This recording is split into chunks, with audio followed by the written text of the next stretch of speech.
দর্শক শুভেচ্ছা, জনতার কথা অনুষ্ঠানে আপনাদের স্বাগত জানাচ্ছি। আমি আসিফ সুমিত। আপনারা জানেন, জনগণের মতামত তুলে ধরতে একুশে টেলিভিশনের বিশেষ আয়োজন জনতার কথা। আমাদের প্রত্যাশা, দেশে শক্তিশালী গণতন্ত্র, আমরা চাই সরকারকে সহায়তা করতে। দর্শক, আজকে সাধারণ মানুষের কাছে আমরা প্রশ্ন রাখতে চাই যে আগামী দিনে যে সংবিধান সংস্কার কমিশন তাদের প্রস্তাবনায় রেখেছেন যে যিনি দলীয় প্রধান থাকবেন তিনি প্রধানমন্ত্রী হতে পারবেন না, এবং একই সঙ্গে একজন ব্যক্তি দুইবারের বেশি প্রধানমন্ত্রীত্বের দায়িত্ব নিতে পারবেন না। সাধারণ মানুষ এ বিষয়ে কি মনে করে জেনে নেব তাদের কাছ থেকে। কি মনে করেন আপনি? আমি মনে করি যে জিনিসটা যেটা প্রস্তাবনা আনছে এটা জনগণের জন্য ভালো হয়, কল্যাণমূলক। হ্যাঁ, এটা ঠিক আছে। আমার মতে যে দলের প্রধান, সে দলের প্রধান হওয়াটাই এটা দেশের জন্য শুভকাম্য হবে। দুইবারের চেয়ে এক ব্যক্তি থাকা উচিত না, অন্য কোনো ব্যক্তি আমরা খারাপ যদি হয় তাহলে আমরা সংবিধানের মাধ্যমে এটা আমরা ধার্য করতে চাই। যিনি দলীয় প্রধান থাকবেন তিনি তো অবশ্যই প্রধানমন্ত্রী হতে পারবেন আমার দৃষ্টিতে, কিন্তু দুইবারের বেশি প্রধানমন্ত্রী নয়, এটাকে আমি সমর্থন করি। যে প্রধানমন্ত্রী থাকেন উনি তো দেশের নিয়ে চিন্তা করতে তার অনেক সময় চলে যাচ্ছে, ঠিক আছে। এখানে দলীয় প্রধানের দায়িত্বটা তার জন্য মনে হয় না থাকাটা উত্তম। দুইবারের বেশি না থাকে, এটাই ভালো। আমার মনে হয় যে সিদ্ধান্ত নিয়েছে দুইবার প্রধানমন্ত্রী হতে পারবে না, এটাই সিদ্ধান্তটি সঠিক। কেউ ফেন্সিবাদী আর সরকার গঠন করতে পারবে না। দুইবারের বেশি থাকা ঠিক না। আমরা জনগণ সবাই ভালো থাকতে চাই, এককভাবে থাকতে চাই। একটা নির্বাচনের পরে যদি দলীয় প্রধান উনি প্রধানমন্ত্রী না হয় তাহলে এই দলেরই থাকলো কোথায়? আমি এটার সাথে একমত। আমার মনে হয় দলীয় প্রধান যে থাকবে উনি কষ্ট করে পুরোটা দল সংগঠিত করছে, পুরোটা দলের জন্য কষ্ট করছে। তো আমার মনে হয় দলীয় প্রধানই প্রধানমন্ত্রী থাকাটা আমার মনে হয় উচিত।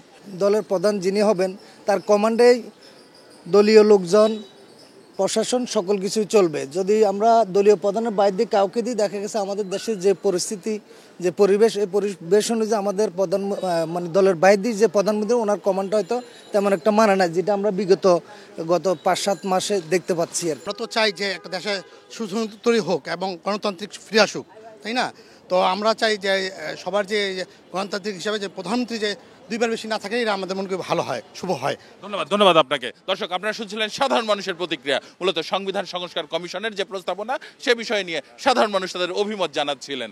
এখন সাধারণ মানুষের কাছে প্রশ্ন রাখতে চাই যে কয়েকদিন আগে জাতীয় পার্টি তাদের প্রতিষ্ঠা বার্ষিকীর সমাবেশ করতে পারেনি। এজন্য জাতীয় পার্টির বর্তমান চেয়ারম্যান জিএম কাদের অভিযোগ করেছেন যে দেশে নব্য ফ্যাসিবাদ চলছে। সাধারণ মানুষ এ বিষয়ে কি মনে করেন আপনি? জেনেক্সে শিফট করো, লাইফকে লিফট করো। ধন্যবাদ। আসলে অ্যাকচুয়ালি ব্যাপার হয়েছে কি, জাতীয় পার্টি তো একটা ফেসিবাদের একটা অংশ, কারণ আওয়ামী লীগ ফেসিবাদ যারা ছিল তাদেরই সহযোগী জাতীয় পার্টি। কারণ এই স্বাভাবিক নিয়মে দেখা গেছে এই দেশ থেকে আওয়ামী লীগও বিলুপ্ত হয়ে গেছে, জাতীয় পার্টি তো বিলুপ্ত হইব, এটাই স্বাভাবিক। জাতীয় পার্টি অবশ্যই আওয়ামী লীগের একজন দূষর, তারাও একটা ফেসিবাদ। আমার মনে হয় সবচেয়ে ভালো অ্যাটলিস্ট 5 বছর বাংলাদেশে নাই কোনো নির্বাচন, নাই কোনো মিছিল মিটিং, ডক্টর ইউনূসকে দেওয়া হোক, বাংলাদেশটা সুন্দর করে উন্নত করুক। জাতীয় পার্টি পূর্বেই তো স্বৈরাচার ছিল, আবার নতুন রূপে হাসিনার সাথে স্বৈরাচার জন্ম হয়েছে, ওনার সাথে উনি সহযোগী ছিলেন। তো ওনাদের জাতীয় পার্টির যে কোনো কার্যক্রমই এখন আর বাংলাদেশে করা উচিত নয়। প্রত্যেকটা নির্বাচনেই তাদেরকে আওয়ামী লীগকে সহযোগিতা করছে।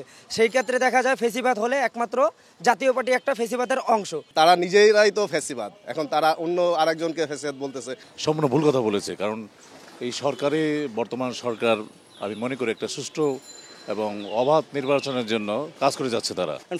ফেসিবাদের কথা বলতেই পারে, তাই বলে যে কদ্দুর সত্য কদ্দুর মিথ্যা এটা জনগণই বিচার করবে। তারা ফেসিবাদ সৃষ্টি করছে, তারা ফেসিবাদের সৃষ্টিকর্তা, তারা আর এক দলকে ফেসিবাদ কিভাবে বলে?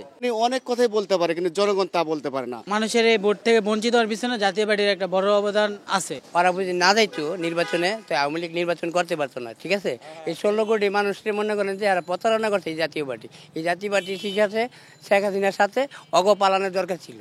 ধন্যবাদ আপনাকে। দর্শক, আপনারা শুনছিলেন সাধারণ মানুষের প্রতিক্রিয়া। সাধারণ মানুষ কিন্তু তাদের ভাবনাগুলো অসাধারণ, তাদের চিন্তা অনেক সূক্ষ্ম ও গভীর। দর্শক, জনতার কথা দেখতে প্রতি শনি, রবি, মঙ্গল এবং বুধবার চোখ রাখুন একুশে টেলিভিশনে। সঙ্গে থাকবো আমি আসিফ সুমিত।